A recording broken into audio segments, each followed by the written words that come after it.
want to be successful, learn from the other people's mistakes. Don't learn from the successful stories. I complained a lot when I was young because I think Bill Gates took all the opportunities for the Microsoft and Steve Jobs, all these guys. Don't hate your competitors. Respect your competitors. Learn from him. Jack Ma was rejected from 30 jobs, failed his exams twice, and yet built a billion-dollar empire. How did he do it? In this video, I'll share his 10 rules for success and how you can think like him to achieve incredible results in just 30 days. If Jack could rise from failure to fortune, you can too. Let's start watch now. My thinking is that, you guys remember, if you want to be successful, learn from the other people's mistakes. Don't learn from the successful stories. Successful stories they make, don't listen to that. There are a lot of reasons behind it. Just like, I remember the first time Harvard Business School came to us, say, Jack, we want to write a case study for you. That's years 2001 or 2000. They came, they spent 1 week, and they write a report, and I read, I said, this is not me. And they said, this is you. I said, no, this is not us. He said, this is you. So they make up his sign, and the case study go up, and they start to teach in a lot of universities. The next 5 years, they invited me to go to the case study, and they always find a competitor of my company. And after every case study, Alibaba will die, that company will succeed. All the students agree. And actually, every 5 years, all the competitors die, we still survive. So how can you study this kind of a successful story? Learn from the mistakes, the other people. No matter how smart you are, you will encounter these mistakes. You learn from mistakes not because you will be able to avoid mistakes. You will able to, when these mistakes come, this suffer comes, you know how to deal with it. How to face it. The book I want to write, if I can, is Alibaba 1001 Mistakes. This is the most treasurable things that in my life. In my life, it's not how much we achieved. It's how much we gone through the tough days and mistakes. And this is what, if you start to think now, it'll be good. So if you ask me when I was a boy, I never thought about that. Never. I think the last advice is I give to myself and give to you is that last century, the bigger the better. This century, the good the better. Do the business, not because the size, it is not necessary the big size you are, the more profit you are. You really believe that? I believe that. There's a different ethic of business. You know, we got a Fortune 500 companies, you judge because of the size. How many of them are really happy? How many of them have profit? No. Small companies, they're very profitable. They're very happy. They can spend time with the wife and the husband and kids traveling around. And don't try to be the best. Be the first. Be the first to change. Be the first to take the challenge. Be the first one to overcome the difficulties. Because the best person, there's only one Olympic champion. I don't think I'm lucky enough to be that. But I can always try the new things and don't give up. I believe it because you are so unique. Everybody is unique. Be yourself is always the key. This world today is full of challenges and opportunities. 2,000 years ago, full of challenges and opportunities. And I'm sure 2,000 years later, full of challenges and opportunities. There's always, it depends on how you look at it. Somebody look at this challenge as opportunity. Young people always say there's no opportunity. I complained a lot when I was young because I think Bill Gates took all the opportunities for the Microsoft and Steve Jobs, all these guys. There's no job, there's no great big stuff left for us. But I think opportunity always lies in the challenges, always lies in the complaints. If you can solve the challenge, you will be successful. The big challenge you solve, the big problem, the big opportunity you have. How do I motivate,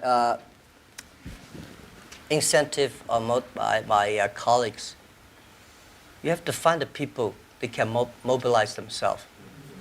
It's impossible to encourage a negative person. So the people you hire, the people work together, they have to be, or you cannot, we have 65,000 employees now. You cannot hire all of them that positive, but at least the people work with me. My management, leadership, several areas, they have to be positive. They have to know to incentive the others, because I cannot incentive everybody.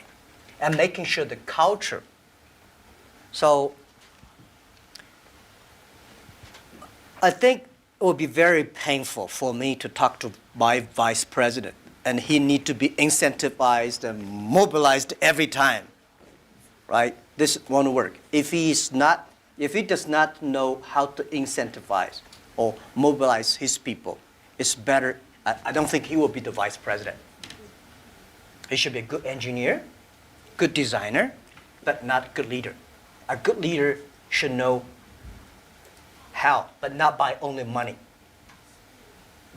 Most of people incentivized or mobilized not because you give them a lot of money.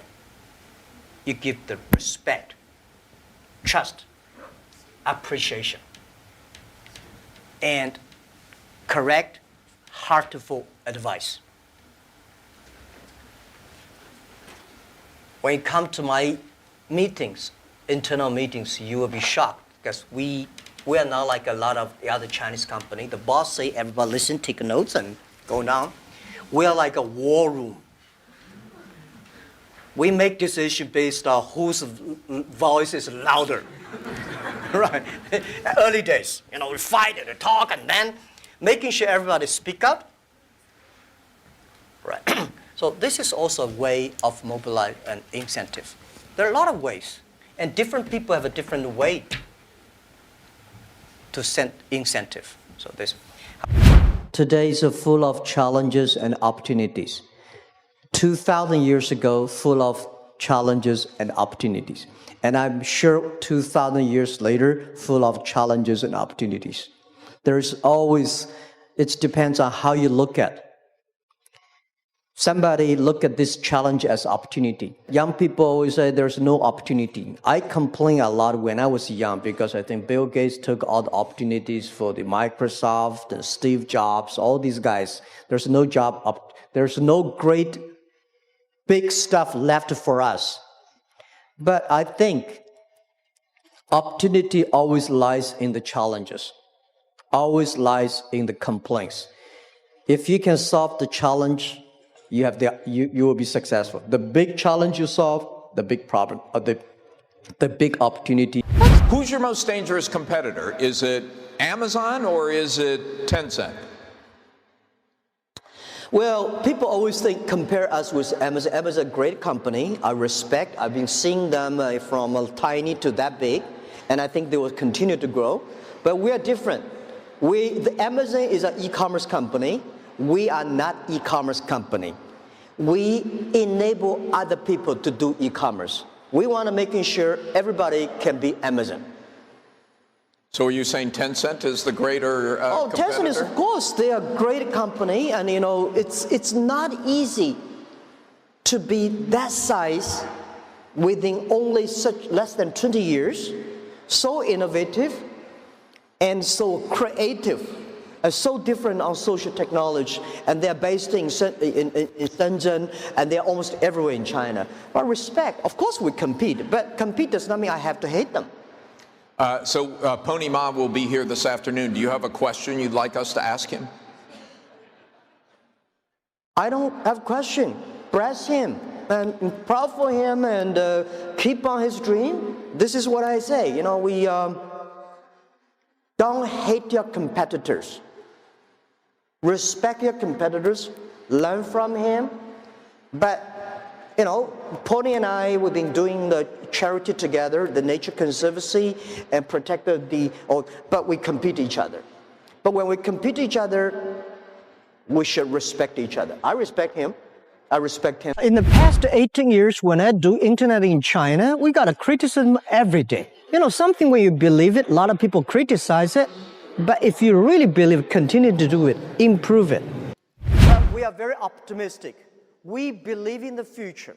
We believe in internet. And we believe that if we do not succeed, somebody will. And we know that we have to be humble. We have to serve our customers. The investors may not like us. If the customers like us, we have the futures. I don't have money. I don't have technology. I don't have a lot of good backgrounds. We have a rich uncle or something. No. The only thing I compete with my people, the young people, is let's compete for 10 years later. This is what I believe 10 years later will be happening.